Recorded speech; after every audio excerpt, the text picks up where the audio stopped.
Operation చేసే డాక్టర్కి injections మీద నమ్మకాలు ఉండవు. నువ్వు అడుగుతావు కాబట్టి చేస్తారు.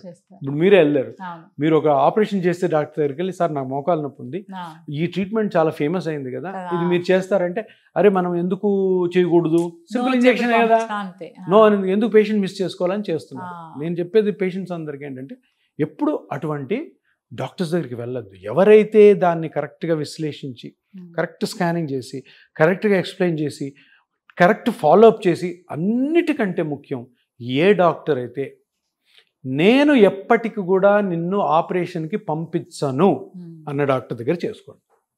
సో ఇవన్నీ చాలా ఇంపార్టెంట్. దీని పేషెంట్ ఎడ్యుకేషన్. ఈరోజు మన ఇద్దరు మాట్లాడుకున్నామంటే పేషెంట్కి తెలియాలి. సో పేషెంట్స్ ఎవరైతే బాధపడుతున్నారో వాళ్ళకి ఎలా ఈ ట్రీట్మెంట్ ఎక్కడ తీసుకోవాలి, వాళ్ళు డాక్టర్ని ఏం క్వశ్చన్స్ అడగాలి, ఆ డాక్టర్ చెప్పిన తూచా తప్పకుండా జాగ్రత్తలు పాటించాలి. అసలు ఎక్కడికి వెళ్తున్నామో, మనం ఏం చేయించుకోబోతున్నాం అనేది ఒక క్లారిటీ పేషెంట్కి ఉండాలి, అంత తెలియాలి. ఇప్పుడు నేను మీ షోల్డర్ ట్రీట్ చేస్తున్నానంటే నాకు మీ షోల్డర్ మీద ఎంతైతే సైంటిఫిక్ అవగాహన ఉందో మీకు కూడా వచ్చేటట్టు చేసే బాధ్యత నాది. డాక్టర్గా నేను చెప్పలేదనుకో ఈ ట్రీట్మెంట్ పనిచేయదు. అంత చెప్పాలి నేను.